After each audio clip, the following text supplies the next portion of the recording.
вывозили за город и расстреливали. Я считаю, что это надо пресекать. Кто такой враг? Не ингуши, а ублюдки.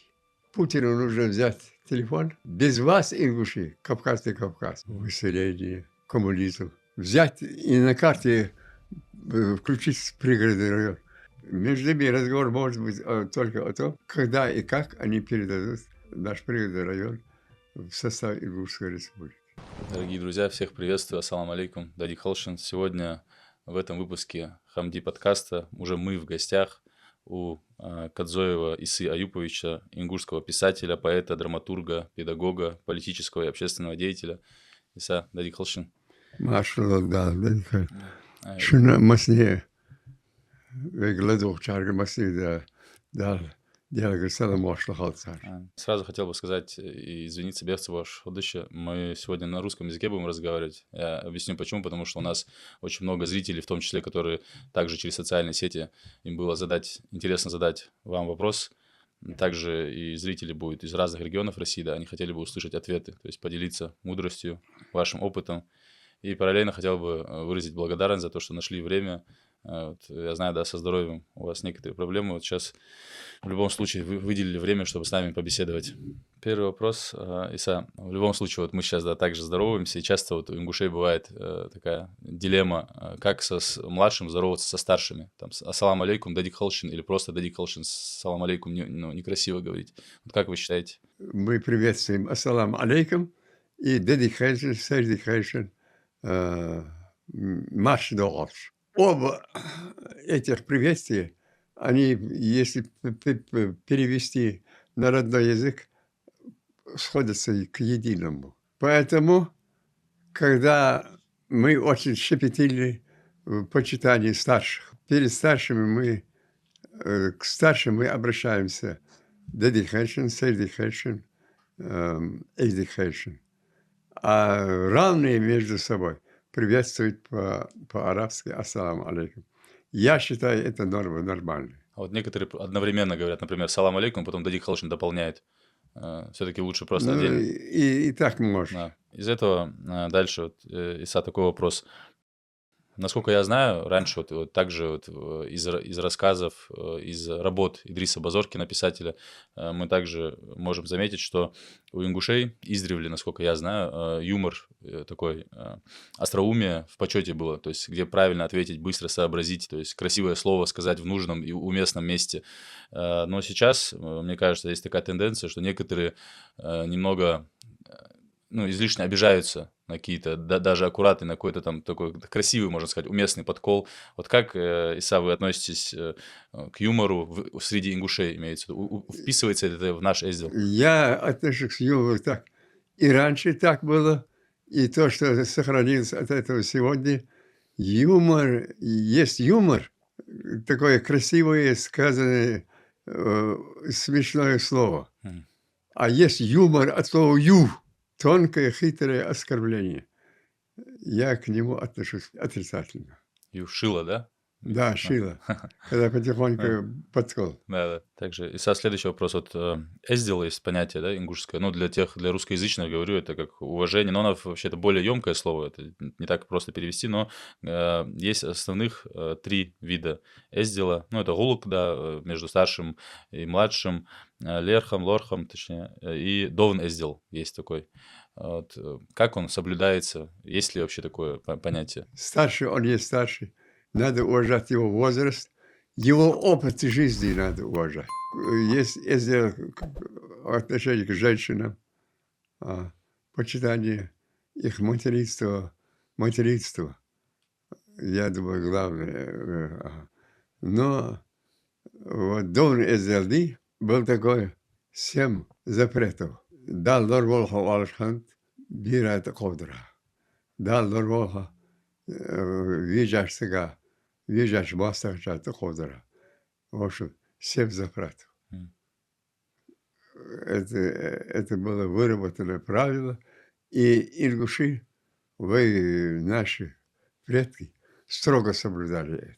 Ну, вот какие-нибудь примеры вот доун эздила? Вот что нельзя может делать, если у тебя там доу где-то, может, праздновать что-то, еще что-то? Какие вот основные, вот хотя бы 3? Часто старики приводили, мне самому не приходилось в таких боях участвовать, а старики приводили такой пример.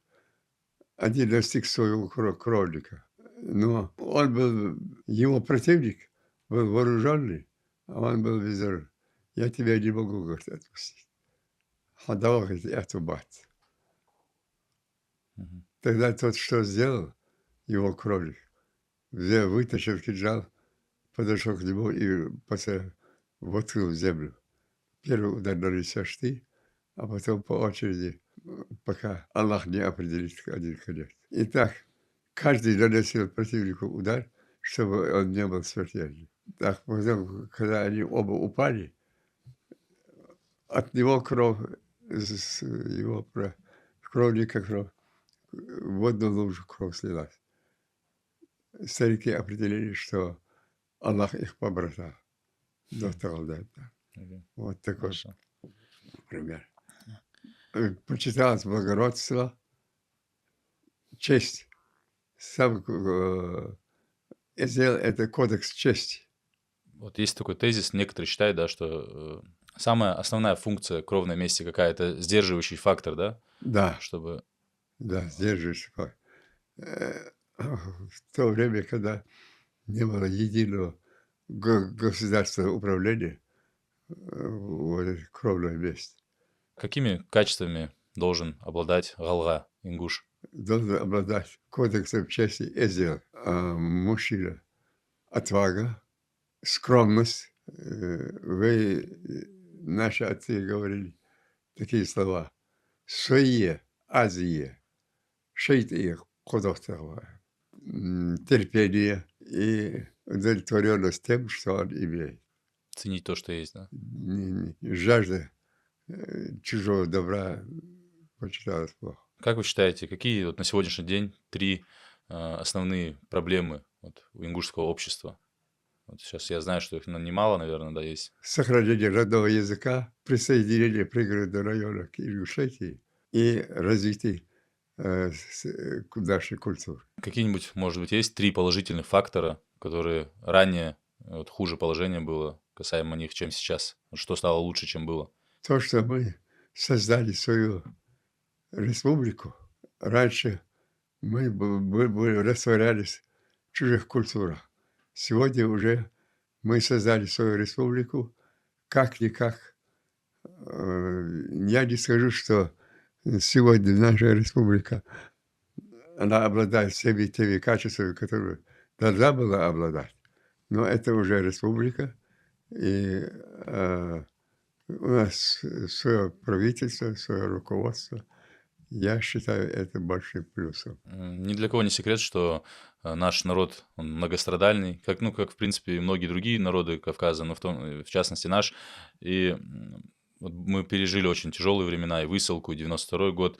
Можно ли сказать, что вот время, в котором мы живем сейчас, это лучшее время, самое легкое, простое? То есть у нас есть что поесть, мы можем пойти погулять спокойно? Или было время какое-то лучше, более благоприятное, последние хотя бы там 100-200 лет? Со времен, когда монголы вторглись в Ингушетию, с тех пор по сегодняшний день я не могу сказать, это время было более благодатным, а это было более тяжелым. Особенно тяжелым оказались последние 100 лет. Выселение, коммунизм, когда наши лучшие люди, мулы, мудрые люди, загружали их ночью в машины, вывозили за город и расстреливали. В известковые ямы их забрасывали. Я не считаю, что это было счастливое время. Исам, какие традиции вы считаете отличительными для ингушей? Может быть, какие-то, которые нет у других народов? Не могу сказать, что этого нет у других народов, но самые лучшие традиции души – это гостеприимство и уважение к человеку вообще. Эти две. У нас это есть. Саглар, малаура, саглар. Да. Уважение к человеку. Из этого также исходит вопрос. Некоторые люди считают, что если мужчине исполнилось там 15 лет, то все равны, образно говоря. И либо второе мнение, что если человек старше, его в любом случае априори нужно уважать за возраст. Но если вдруг этот человек, вот бывают взрослые люди, которые где-то эсэлхамаш сделали, там как-то неправильно себя ведут, то в таком случае в любом оставлять вот это уважение или когда-то можно уже понимать, что этот человек Э, должен быть наравне. Но мы уже говорили о том, что уважение к старшим, культ старших — М. это наш древний закон. Но если этот старший нарушает свои традиции, творит аморальные вещи, то его уважать не обязательно. Да его автоматически он сам себя отключает от уважения. А есть ли какие-то традиции? Некоторые же появляются вот сейчас, например, которых раньше не было в ингушском народе, которые вы считаете лишними, например, то, что мы соблюдаем. Ну, например, просто говорю, вот когда там собирают огромные сумки, там, ну, например, там ящики всякие, еще что-нибудь. Я не говорю, что это плохо или хорошо, просто вам вопрос. Или какие-нибудь другие традиции, может, которые вы считаете лишними, что мы сейчас делаем. Такие традиции, особенно когда брачные отношения заключаются, материальные возможности уже пополнились, лучше сейчас. И поэтому каждый старается из себя, ну, чтобы его авторитет, его семьи авторитет среди населения был большой. Вот эти знаменитые сумки. Конечно, наши старшие э, стараются ограничить эти вещи. Я считаю, что это само вымирает со Ну временем. да. Обмен индюками, как раньше был. Да, Тех же отдают, бывает даже так. Подарили индюков, обратно возвращают их же. ходил такой анекдот, что один индюк 7 лет путешествовал. И уже каждый двор знал. Сразу это обычай ушел. М. После анекдота? Да, после анекдота. Видите, значимость юмора тоже. Юмор. Вот у нашего общества для молодежи, ну, в частности, очень много запретов сейчас. И кто-то запрещает танцевать, кто-то запрещает там, музыку слушать, еще что-то.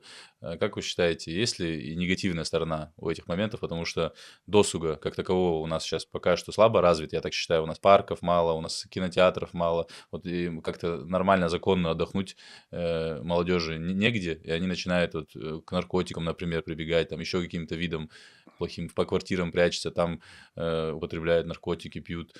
И в этом проблему видите вы или все-таки нужно запреты оставлять все? Я думаю, что есть вещи, которые нам по религии запрещены. Это категорически нужно сразу отвергнуть. А насчет досуга, насчет культуры, культурных вещей, вот в моей юности у родителей выросла дочь. Парень, который влюбленный, или как сказать, имеет нежные чувства к этой, приходил прямо в дом. Я участвовал в нескольких таких случаях, когда он объяснялся в любви открыто при всех. И что интересно, домочадцы, особенно молодые женщины, подслушивали это. Они восхищались. Аллеле мучаэрсус. Мгм. Я считаю, и ни один из старших это не порицал. А вот если где-нибудь под забором это порицалось.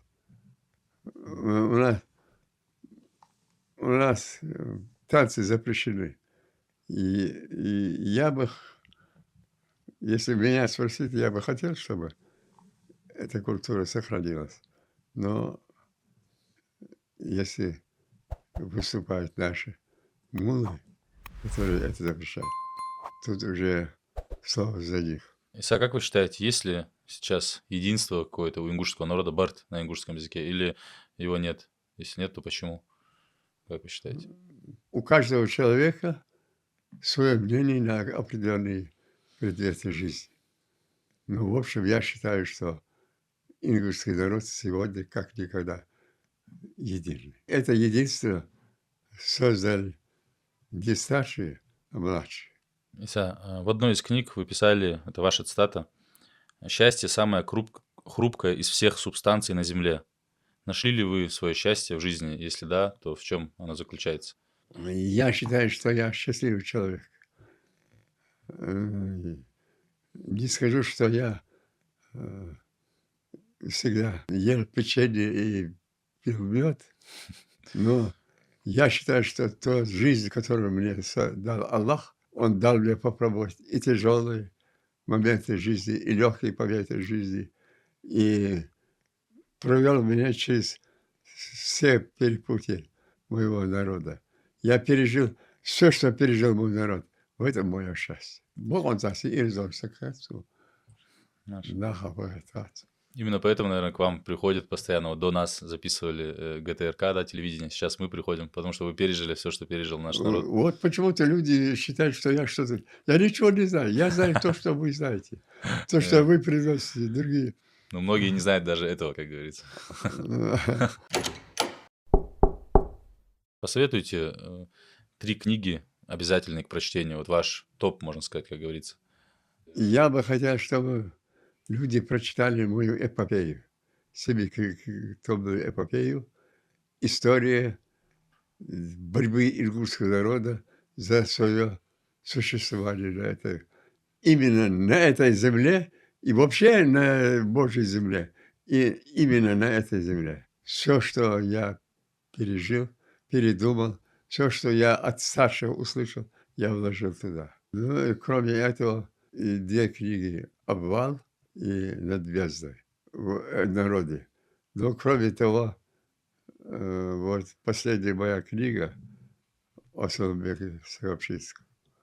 Я хотел, чтобы люди ее прочитали. Не под вашим авторством еще 3 книги, какие вы могли посоветовать? Может быть, даже вот есть ли такие книги, например, русских писателей или зарубежных, которые вы считаете там, открытием, полезными книгами? И это мой любимый поэт-писатель Шекспир, Вильям Шекспир. Его произведения, да, вы Да. Все 3 книги его? Ну, я одну назвал свою. Да. Есть ли у ингушского народа национальная идея, как вы считаете? Если есть, то какая? Есть построение сильного национального государства, чтобы мы не были должны никому, и чтобы никто не был должен нам. Вот такая идея. Мох, мот, ях. Все мы знаем, да, значимость культуры для любого народа. Вы тем более это знаете хорошо. Так из этого вопроса исходит, нужны ли вообще нам в республике певцы, лезгинка, поэзия, живопись, там, кино, вот то, что, в принципе, и передает культуру. Как бы обрадовались наши враги, если мы оставили свое кино, свои песни, свои танцы, свою культуру. Они сказали бы, признак того, что мы сами живы, что мы народ, это и есть и наша культура. А культура состоит из отдельных вещей. Очень хороший ответ. И сейчас у нас очень много украли. Крадут наши камни, продают архивы, ждешь. Потом что сделать? Пройдет определенное время, этот камень откопают, один закопает, а второму скажет, ты ждал угоха, хадва-хада. И потом появится статья алей-алей. Вот так. А ингуши с удовольствием их продают. Также вот находки, кольца, я слышал, что продают различные Кольца украшения. продают. Мне самому приносили вещи. Если я считаю, что я писатель, что я продаю дорогие книги. Я слышал, как-то вы высказывались по поводу своих работ, по поводу своих книг, что они как ваши дети, да, и сложно выбрать какую-то лучшую. Ко всем относитесь одинаково. Ну, я пишу тогда, когда не писать не могу. Пришел ко мне один, я часто это рассказываю. Старик, первые, вторые 2 тома я напечатал эпопеи. И с претензией, зачем ты это написал? Я говорю, потому что я не писать не мог. Вопрос по поводу стремительно развивающегося в Ингушетии туризма. Очень много людей со всей России приезжает из зарубежных стран. В любом случае это обмен культурой. Здесь есть и свои плюсы, и также минусы, наверное, тоже, потому что там в штанах девочки ходят, где-то даже по магазу бывает там в короткой одежде. Видите ли вы в этом проблему, либо это если правильно упаковать, правильно контролировать, то это наоборот плюс? Туризм сам по себе хорошее дело, обмен культурой, но э, туризм несет с собой что? Мусор, целые горы мусора. И надписи на скалах. Здесь был Коля, здесь была Нина, понятно. А, э, Если бы за туристами был строгий надзор, чтобы они знали, что у нас хамить нельзя. В трусах ходить тоже. Шорты я называю трусами. Ходить при людях на трусах мужчине, я считаю, ненормальным. Некультурным я это называю. Не скажу аморальным. Это слишком будет строго. А, Как это взрослая девушка и молодой парень могут ходить в трусах при стариках? Я думаю, я считаю, что это надо пресекать. Просто где-то должен быть пункт. Вот если новая партия туристов идет, их останавливают, им человек объясняет, что здесь живут люди, которые считают, что мужчины должны быть в штанах, девушки в юбках или в штанах, в конце концов. Где туризм, там и сервис. Вот по поводу ингушского сервиса. Сейчас в последнее время обострился такой вопрос касаемо работы наших ингушских парней официантами в заведениях. То есть они в том числе обслуживают не только мужчин, но и девушек, там разных тейпов, которые приходят в кафе. Это же уже такое светское, можно сказать, время, где вот люди приходят, любые девушки могут прийти, и парень ингуш обслуживает. Вот как вы на это смотрите? Это вредит нашим каким-то устоям, традициям? Это противоречит? Либо это можно это так списать на то, что он зарабатывает деньги, как может? Например, я бы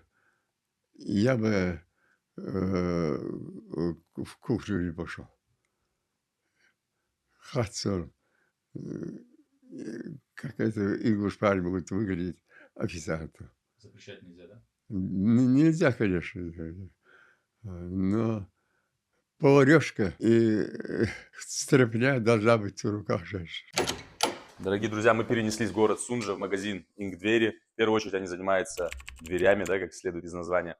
Что же выделяет их на фоне конкурентов? В первую очередь то, что они делают все быстро, оперативно, по индивидуальным заказам. Вы сможете подобрать как и материалы, так и фурнитуру, размеры этих дверей абсолютно разные. Знаете, у меня когда-то приобретал, это мои братья, мои друзья, я у них приобретал дверь, и она мне стояла в кафе, потом я переезжал и забирал всегда, мне жалко было ее оставлять, с собой забирал. Она со мной кочует, и до сих пор она в отличном состоянии. Кстати, в нашей студии именно эта дверь. Также в магазине Ингдвери вы можете приобрести плитку различных раскрасок и текстуры. Помимо этого ламинат и паркет. И самое главное, что в этом магазине адекватные цены, которые соответствуют качеству. Магазин Ингдвери есть не только в Сунже, но и в Назране. Вся информация будет в описании. Чуть не забыл, по промокоду Хамди вы получите 15% скидку. Нужен ли ингушам национальный лидер, такой ярко выраженный, либо, может быть, совет тейпов, который в действительности, как раньше, вот человек мог подойти, обратиться, высказать там свою проблему со своим там представителем своего тейпа и решить эту проблему. Нужны ли нам такие люди и такие организации? Лидер нужен. Наш парламент не смог взять и на карте включить пригородный район. Наш парламент не смог. Депутаты лучшие. У нас должны быть такие депутаты, такие лидеры, которые будут защищать национальные интересы. Как защищают осетины, как защищают чеченцы, кабардинцы и другие. Они свои национальные интересы, каждый свой сантиметр своей земли защищает.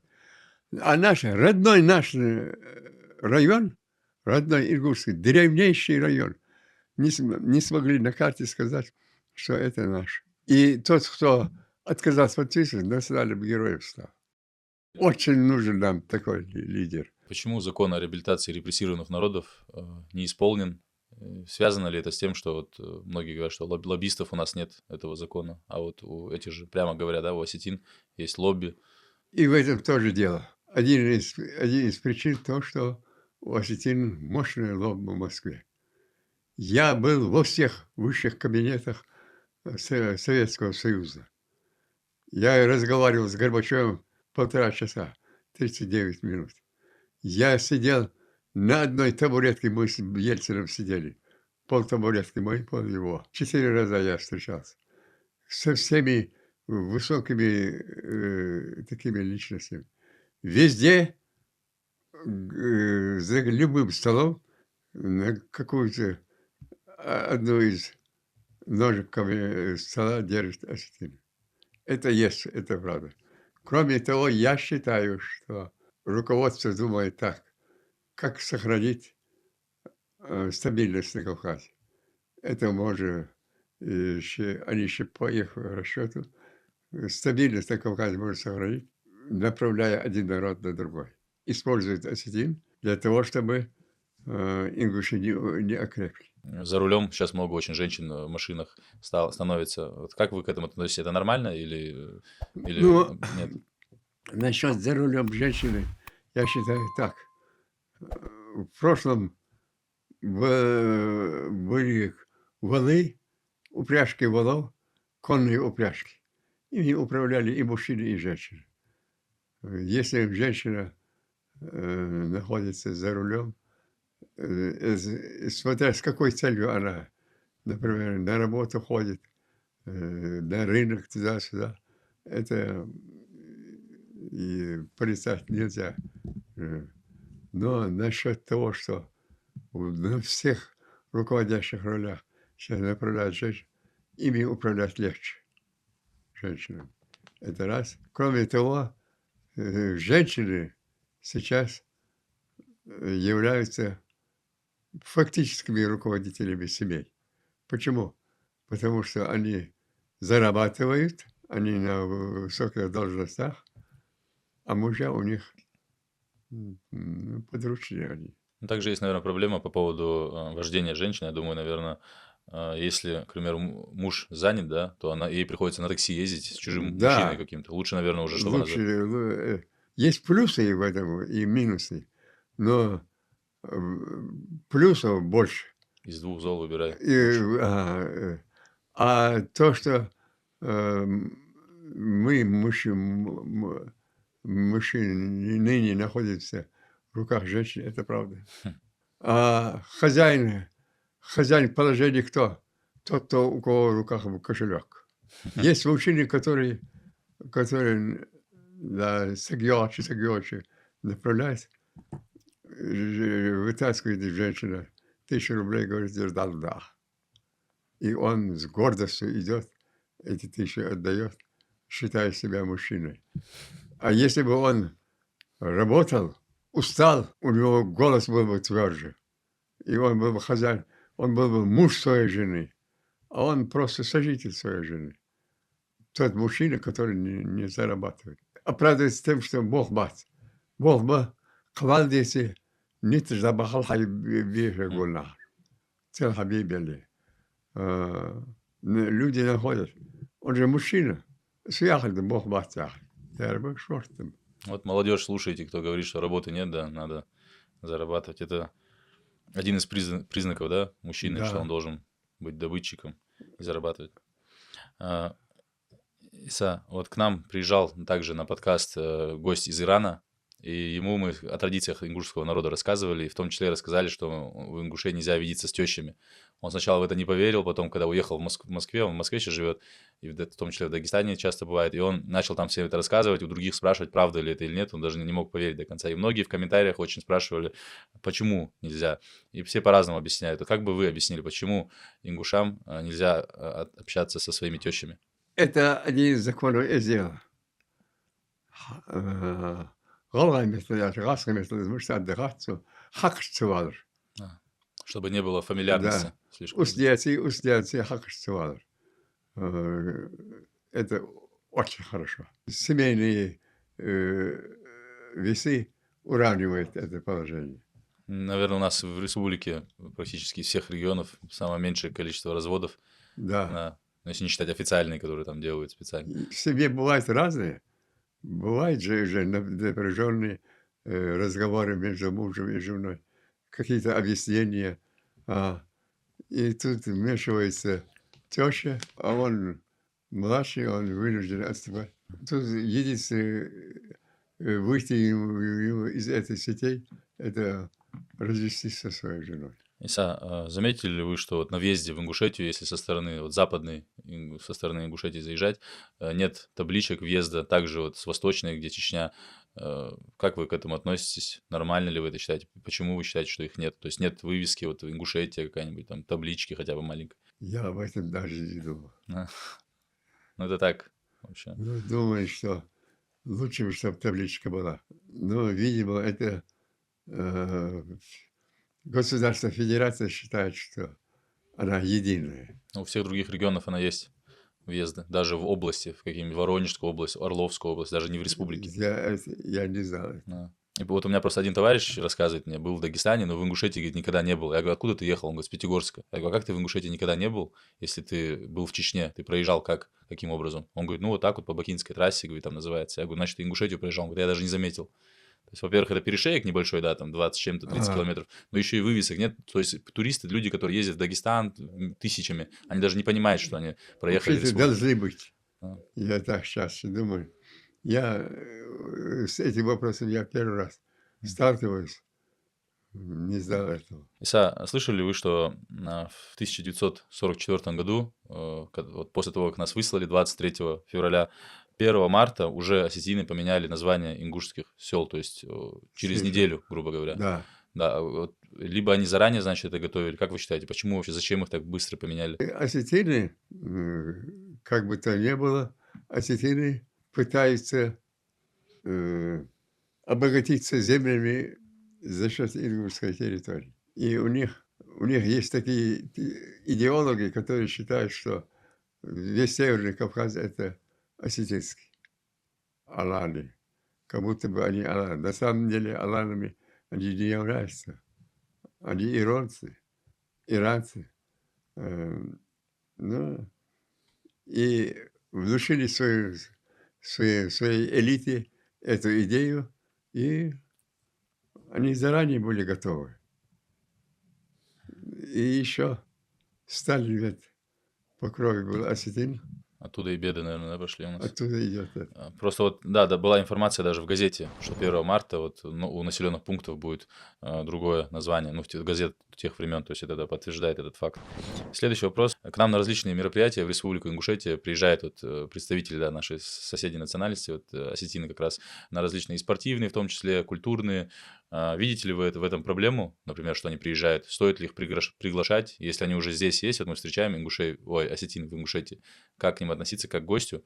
Это может быть, наоборот, как хоть способствует какому-то снижению напряжения. Им нужно снижение напряженности, чтобы ту территорию, пригородный район остался за ними. Между ними разговор может быть только о том, когда и как они передадут наш пригородный район в состав Ингушской республики. То есть это в их интересах, да, Это снижать? мое мнение. Теперь здесь есть такое определение.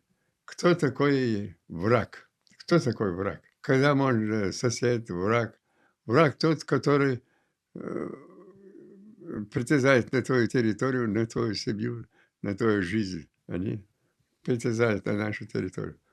Им мало того, что они пригородный район, теперь они притягают на наш. Я одному ингушскому чиновнику спросил, зачем осетинам нужна Столовая гора? Он говорит, квартиру сдай. Иса, а вот если, например, кто-то пригласил осетина к нам в республику, и, то есть и ты вот так с ним встретился, например, человек другой, мы должны как к гостю к нему относиться, либо Если, иначе? например, отдельные, я знаю случаи, когда где-то за пределами Кавказа осетин и ингуш дружат друг с другом. Но это порицать нельзя. Тут уже другой закон входит. Иса, еще вопрос, вот сейчас очень развивается в республике смешанные единоборства, это бои. Ну, вообще разные виды, и борьба в том числе, и бокс, и ММА, это смешанные единоборства, где и борются, где и дерутся. Как вы относитесь к этому развитию этого спорта? И, может быть, это от чего-то более, как вот мы говорим, у любой медали, да, две стороны, и, например, из двух зол выбирай лучше? Может быть, они вместо того, чтобы спортом таким заниматься, нигде себя не могут реализовать, они там также могут по плохой дороге пойти, либо в любом случае. Но развитие спорта — положительная категория развития спорта. Ну вот как отнестись, например, я часто думал к боксу, когда второго ингуша бьет по лицу. Не знаю, как к этому отнестись. Иса, вот если бы на сегодняшний день вам было бы 25 лет, вот, например, да, со своими знаниями сегодняшними, какой вы совет бы дали бы самому себе 25-летнему вот в нынешних реалиях? Вот сегодня, если бы вам было 25, какой бы совет себе дали? Я лично доволен своей жизнью. Я хотел бы, чтобы моя жизнь также протекала так, как она протекала. А, Я всегда был против насилия, несправедливости и вранья на уровне семейном и на уровне государства. Я даже не знаю. Быть собой, наверное, тогда. Быть, я хотел бы остаться быть собой. Иса, вот какие кадры вот республике нужны? Вот куда бы стоило, например, может, два-три направления, которые стоило бы развиваться молодежи, как вы считаете? Вот куда поступать? Например, я говорю, юристы или там... Первым долгом нам нужны хорошие учителя. Живые выборы кто делает на сегодня? Это учителя. Нам нужны честные, справедливые, грамотные учителя. Совсем новые учителя нужны. А не те, которые «Адл зди энет», «Ешахвах энет», не такие, а те, которые ученику своему скажут правду и в любом случае поступит честно. Еще нам нужны инженеры хорошие, юристы правдивые. Все стороны жизни нам нужны. Только хорошие, качественные кадры, да, Да, нужны? качественные, честные. Но я не знаю, каким образом мы это сделаем. Иса, вот есть некоторые адаты, которые более строгие, чем правила в исламе у нас. То есть, например, ласкать детей нельзя прилюдно, либо женщина должна сзади обязательно в машине сидеть. Вот, ну что в этом роде нужно ли соблюдать такие, как вы считаете, Ну, адаты? это нужно соблюдать. Несколько тысяч лет прошли эти адаты, и они выдержали испытание жизнью. Обтесались, да? Да, я считаю, что в этом суть. Иса, вот если бы у вас была возможность пообщаться с каким-то человеком из прошлого, поговорить, может быть, или даже вот какой-нибудь с другой страны, с кем вы не знакомы, кто бы это был бы и о чем бы вы поговорили? Я даже боюсь это правду сказать. Я часто думаю, я бы хотел бы Диан Салмхалса с пророком своим поговорить. Ну, о чем это, наверное, будет сложный вопрос. Это пусть между вами, между вами и Аллахом останется. Я бы с ним обо всем, о нашем положении, я думаю, что я получил бы очень хорошие советы. Иса, вот по поводу вашего тюремного заключения, что вам помогало справиться с этим? Это было сложное для вас время. Многие считают, что я находился под страшным прессом там в тюрьме, что меня избивали, а я говорил: «Нет, я не отступлю». Это была обыкновенная советская тюрьма. М. А, Правда, гораздо тяжелее, чем сегодняшняя тюрьма, но ничего страшного. Все может мужчина выдержать. Самое главное, а, у ингуша главная идея у мужчин ингуша — тяжцевала. Иса, вот тогда мы без камер просто говорили вот, по поводу того, что вот вам приносили, говорят, я слышал, что когда вы сидели в тюрьме, бумажку и предлагали подписать ее, и вы бы вышли сразу, но вы отказались. Вот можете про это на камеру про эту историю рассказать? Я могу об этом сказать. А, Это было на 8-м году нашего заключения. Я и Хашгульгу Али, гениальный ингушский поэт. На сегодняшний день его книг вы на полке не увидите, потому что некому их издать. Приехал полковник КГБ, пригласил в кандидатуру. Это было зимой, я хорошо помню. Он положил передо мной такую книгу. Вот такой немножко. Это квадрат, а он Прямоугольник. По длине. угольник. Прочитай, Исаак говорит. Я взял, я стоял, взял, прочитал.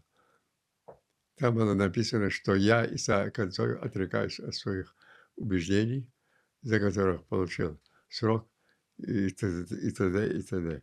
Что я был глуп, наслушался западных радиопередач, и я сказал, я говорю, это неправда. Я посмотрел на стол, хотел карандаш или что, чтобы перечеркнуть. Но он говорит, если ты это подпишешь, я прямо сейчас увезу тебя в Ингушетию. И ты срок будешь. Я сказал, я не подпишу это. Ни за какие деньги. Он говорит, тогда ты загниешь в тюрьме. Я говорю, значит так, Аллах решил. Так вы остались, да? Я остался, и мой подельник, и Али отказался. Ага. А он говорит, ты что, еще в Аллаха веришь? Я говорю, как же так? Я же ингуш. А что ингуш, который все ингуши верят? Все верят, я сказал. А те, которые не верят, я говорю, это не ингуши, а ублюдки. И это по скандале я вышел, иду по дорожке, здесь снег, здесь снег. И и в голове говорю, ты посмотри, он сомневается в моей вере. Я снял бушлат, положил на снег. Я вот эти арканы намаза все еще хорошо не знал. Я знал, что лабез бисмил, и я 2 молитвы знал. Лабез бисмил и кулу хосу.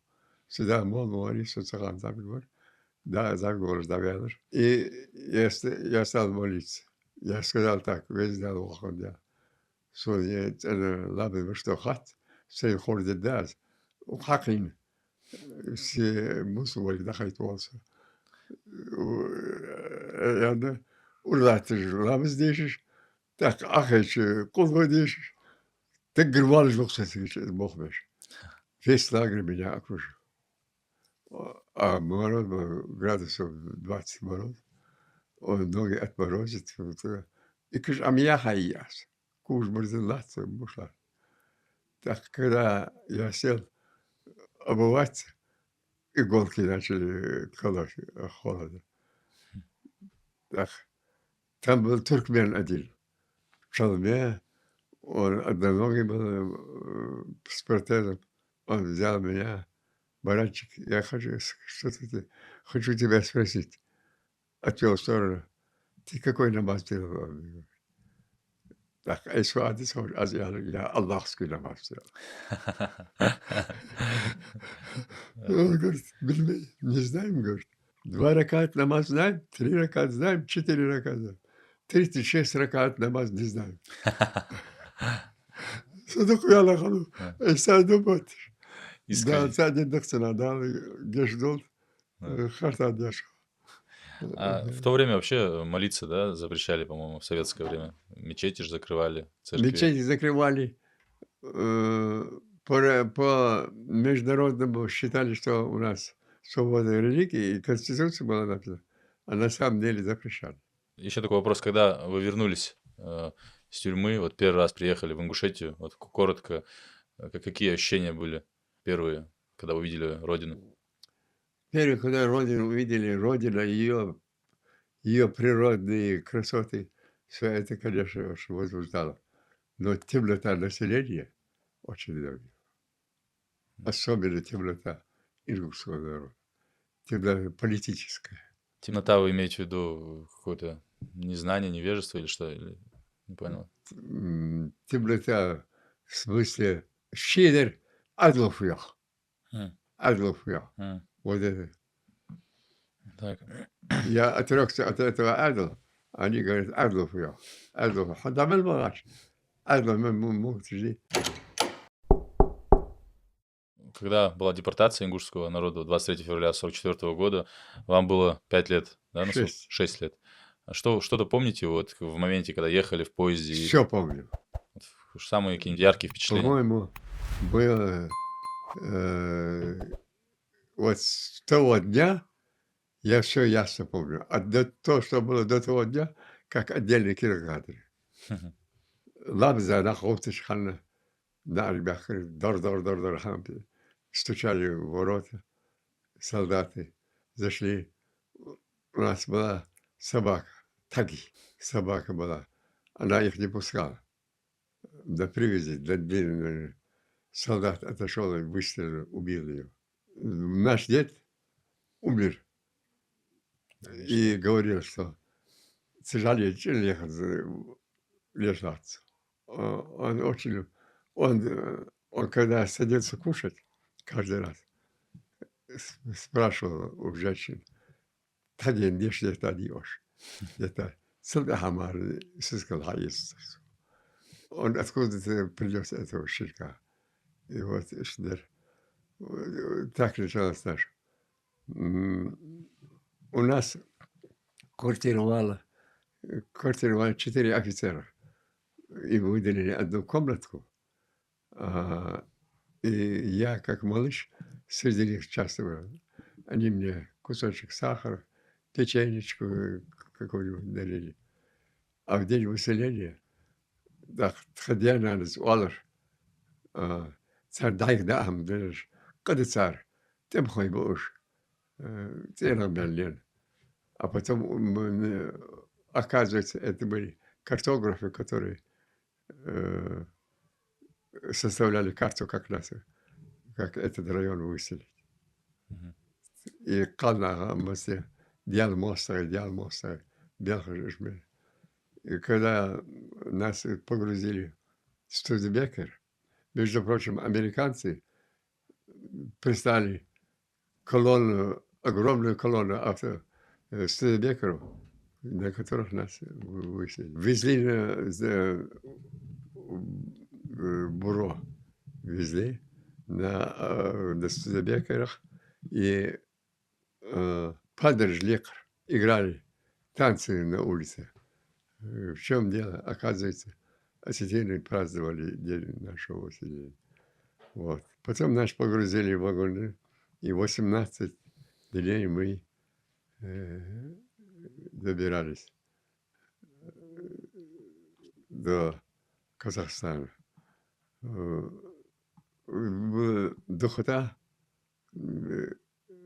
и я помню, у деда было шило, и он между дощечками вагона пройдет дырку, и я прикладывался. Господи, по сегодняшний день я чувствую вкус этого воздуха. Такой сладостный. Нас выгрузили на снег выгрузили. Мороз был страшный в ту ночь. Много народу умерло. Замерз. Мы же южане. Теплой обуви почти ни у кого не было. Я даже не знаю, как я живой остался.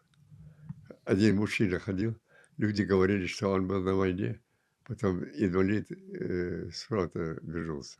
Он ходил и по-иркутски кричал: «Толсмы, толслыш, на бят шатыртыр, ажылды шатыртыр. Халгайти дахадулли, дахли яхш». Что это делаешь, такого нахвар.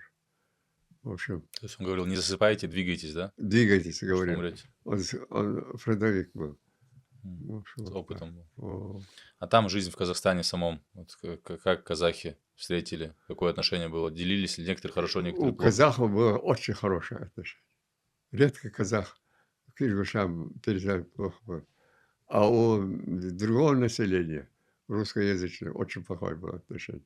Потому что работники обкома, райкома ходили по селам и говорили: к вам привезут людоедов, детей своих берегите, сами берегитесь.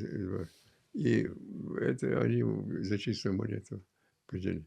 Потом через года два, в общем, А как вы считаете, вот часто вопросы задают, особенно русскоязычные, за что выслали вот войнахов? Официальная версия и вот в действительности, как вы можете? официальная версия, якобы мы были служили немцам. Как мы могли служить у немцев, когда на нашей территории не ступала нога немецкая? Ни на земле ингушей, ни на земле чеченцев. Здесь немцев не было. Как Фронт не вы? дошел, да, до сюда? Да. А фактически очистить Кавказскую землю от кавказцев. Кавказ без кавказцев. Вот какова была идея. Да. Слышал также, что когда мы вернулись уже в 56 году, да, в Ингушетию, некоторые вот наши поезда состава, сначала мы на Буро приехали, да, и закидывали камнями Остины. Была ли такая история? Не давали Конечно, слезть с поезда. не давали слезть с поезда, не, не пускали в некоторых селах. Например, мы аргуштанцы из Аргушта. Когда мы сошли, тогда город Аджаркидзе был, на станции сидели пара семей. Почему вы не едете в родное село? Они говорили, власть организовала Остинскую армию, конную армию, и выдала им новые двустволки, чтобы ингушей не пускать. На самом деле мы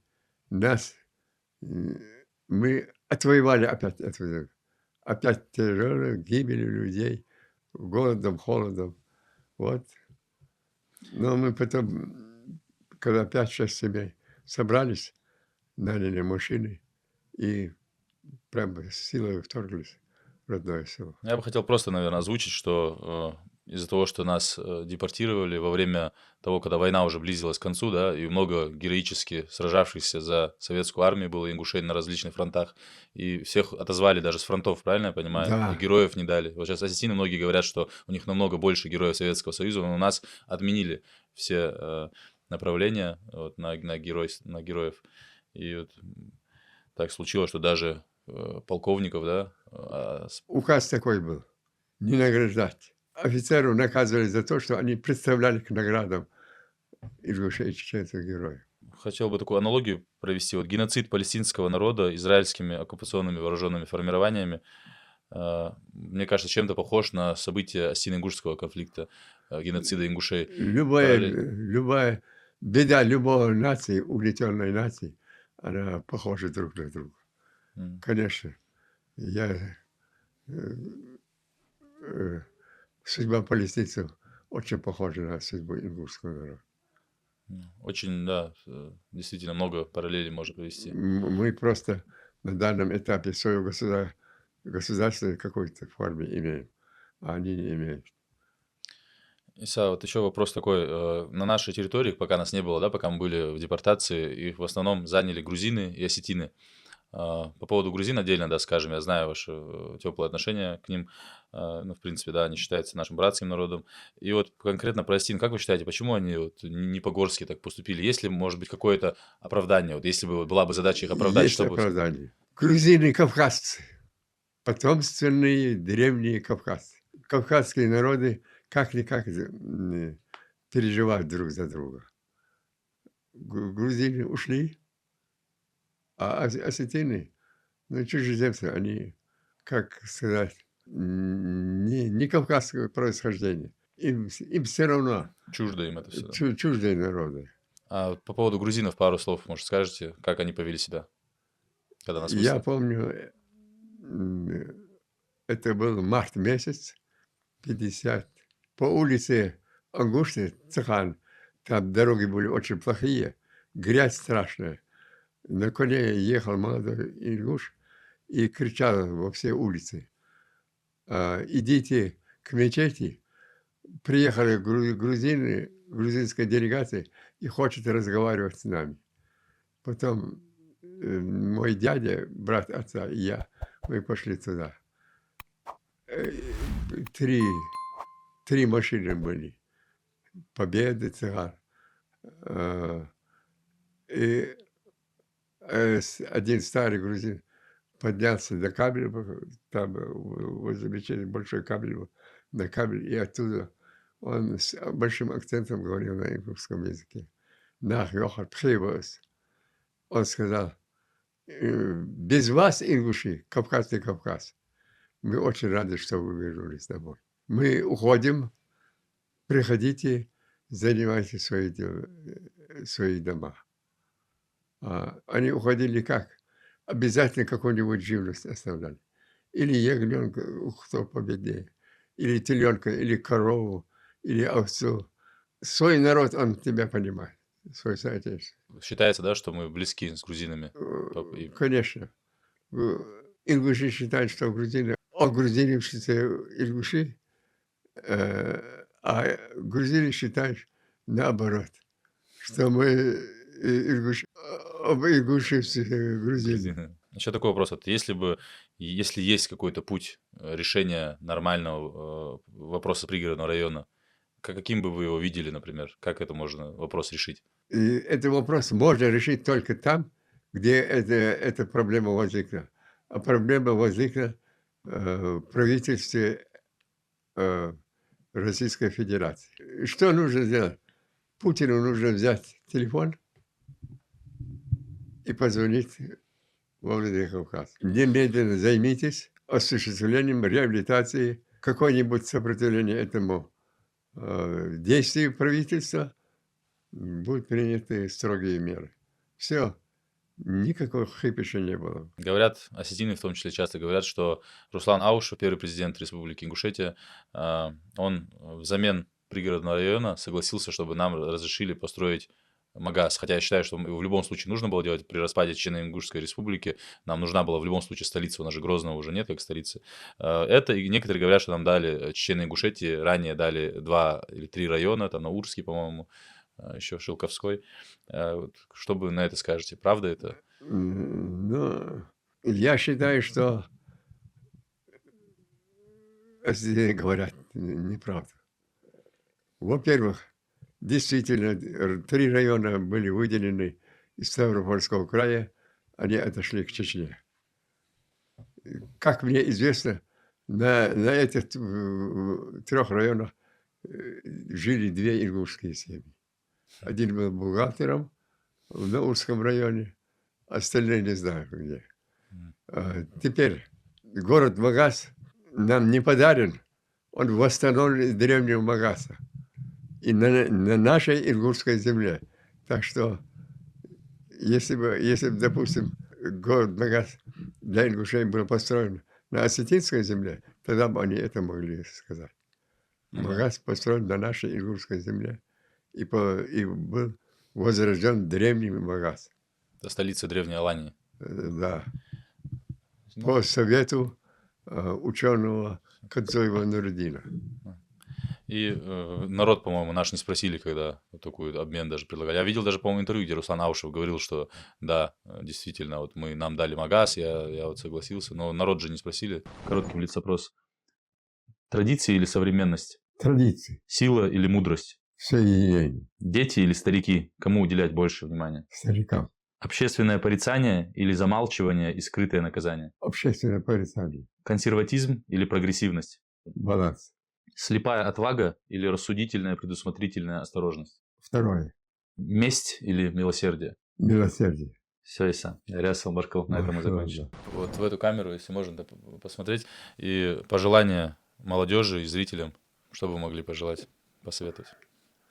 Я желаю ингушскому народу духовного восприятия, духовного возрождения, чтобы наш народ буквально все были заняты, в умах своих были заняты тем, что сделать хорошего для своей республики, для своего народа, для своей культуры, для экономического развития.